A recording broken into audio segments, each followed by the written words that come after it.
If your brain replays everything you said, everything you did, and still finds a way to call you wrong, this chapter explains why. It's not about you being too sensitive, it's the cameras.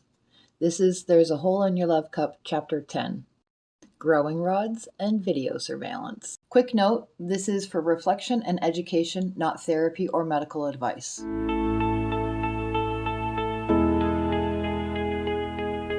Chapter 10, Growing Rods and Video Surveillance. Here's the trippy part. Granted, it's a bit of a dopey metaphor, but stay with me. After stuffing the real self into the box, deep down inside, the kid then grows 4 steel rods out of the top of her head, say 6 feet long. 2 of them arch out in front of her at the 10 and 2 o'clock positions, and 2 of them hang out over at the back of her at the 4 and 8 positions. At the end of each of those metal rods is a video camera. 2, actually, one pointing out and one pointing in. Essentially, when this kid packs her real self away, deep inside, she begins monitoring every person around her. She becomes an expert at reading people, if she isn't already from reading her parents and significant influences. The outward pointing video cameras are forever monitoring the sources of influence, reading what it is they want in order to be pleased, specifically in order to give positive attention in return. Remember, it's all about love into the love cup. Mrs. Anderson, the teacher, likes attentive and smart girls, so I'll be attentive and work hard to be smart, or at least look smart. Mommy likes it when I'm quiet and have perfect grades, so I'm just always going to be quiet and make sure that there's nothing wrong with my report card or at school. Et Therese, on and on.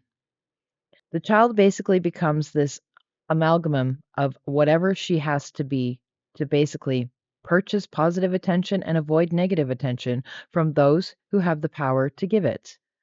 Life ceases to be about being real or even happy, really. It becomes about being perfect, or at least the illusion of perfection.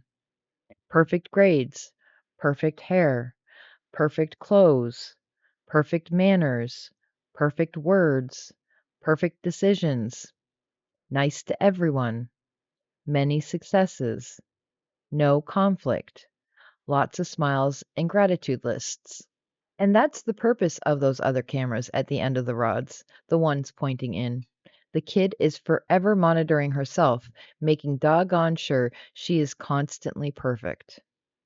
I've had clients who would lay in bed at night, as children, running through in their minds all they did in the past day, reviewing for slip ups and areas to avoid in the future, things that caused pain, humiliation, embarrassment as a child.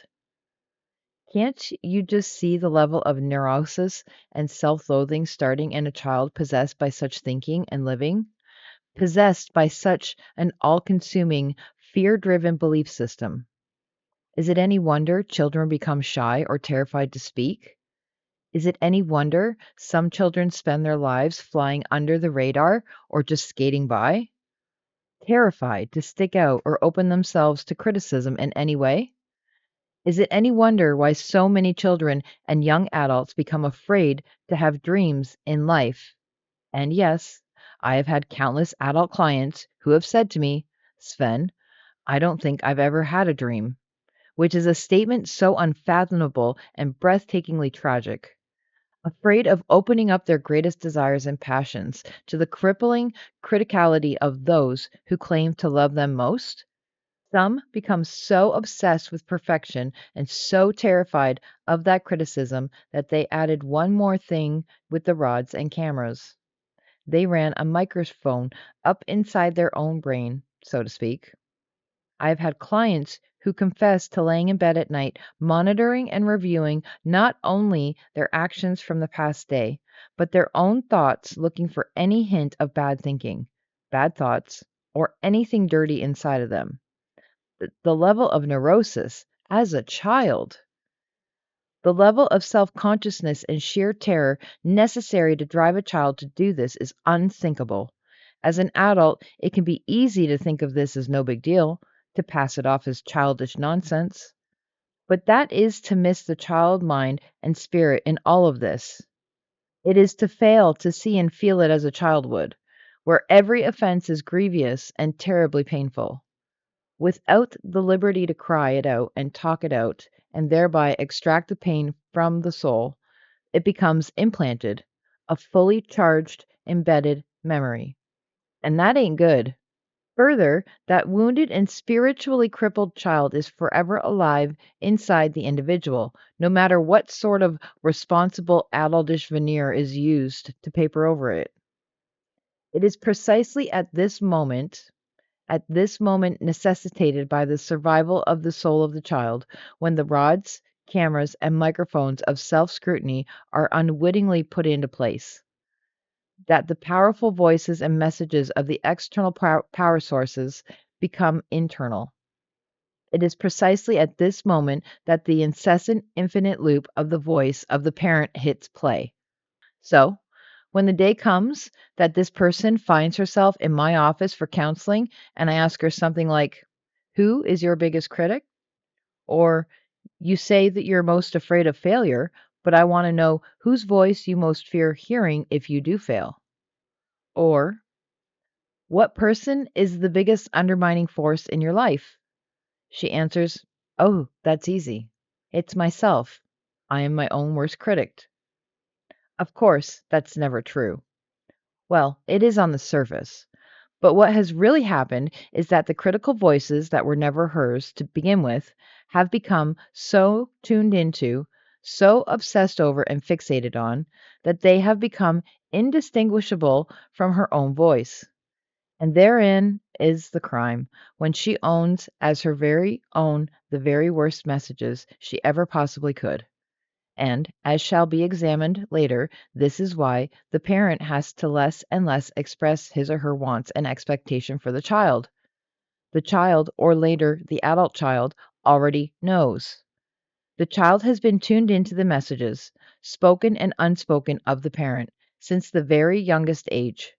The teenager or young adult knows exactly what the parent wants, expects, or demands without the parent ever having to utter a word.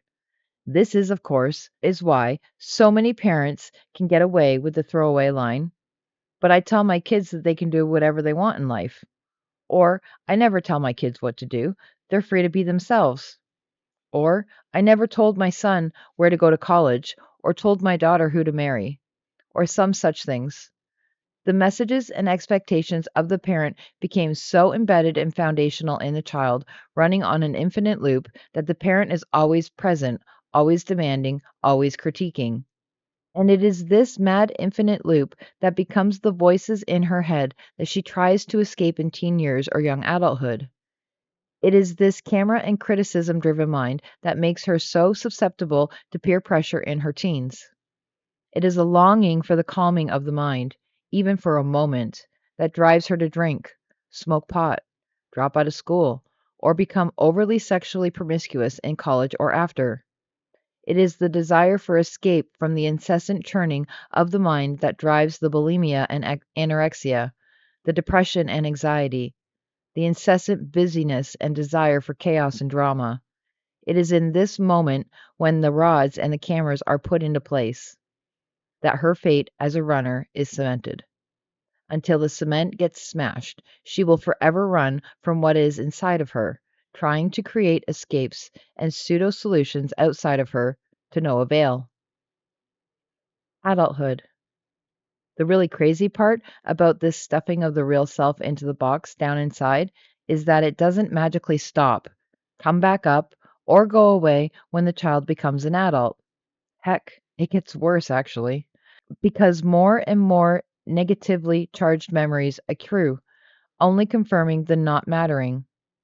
The soul becomes more and more numb over time from being ignored. The spirit becomes deadened, and the fear only increases.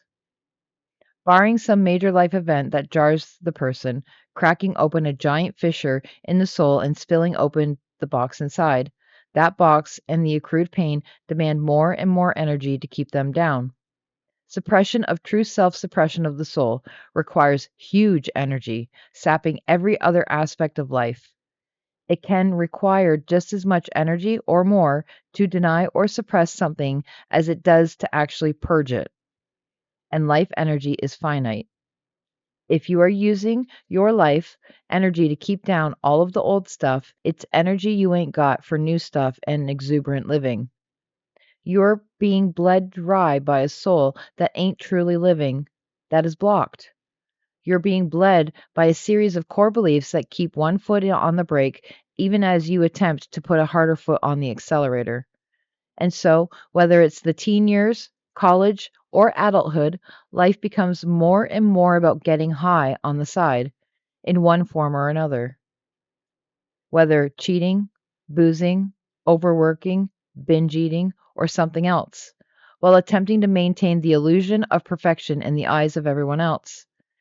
As you live the lie in your everyday life, perfect husband, perfect house, perfect career, greater and greater successes, perfect income, perfect kids, perfect clothes, and perfect hair, still your emptiness inside only increases.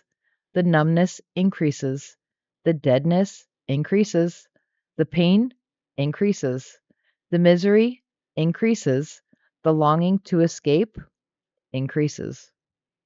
The child who grew rods and video cameras keeps it up, well into adulthood. Sadly, what he sees in all the self surveillance footage becomes less and less pretty. He sees his lie in HD clarity. He sees his own self sabotage, all of his surreptitious efforts to get high in some self destructive way. He sees the imperfection slowly eating through the veneer of perfection and success. And all of this is the soul trying to explode the lie, so the soul's truth can finally be free. This is the adult who, after some extended social interactions, is self consciously replaying the whole scene and sending out emails apologizing for this or that gaffe or slight of social failures. It is the adult whose love cup fills more and more with the rocks and the shit of self loathing, rooted, of course, in the judgmental voices from decades prior.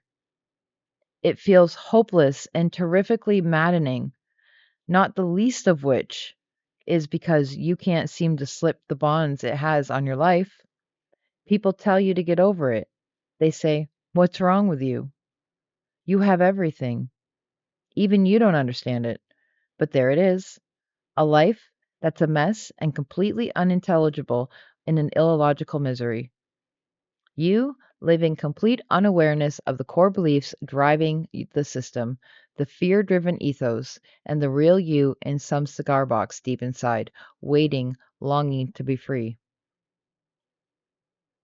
Song recommendation. As a brilliant and passionate expression of the loneliness and the sense of hopelessness that comes from living inside yourself and living with this never ending sense of dread and failure, I commend to your listening pleasure Don't Give Up by Peter Gabriel. Buy it and dive into the words and power. Check out bonus track 2, Why Telling an Adult Just Get Over It and Move On is the Dumbest Thing Ever.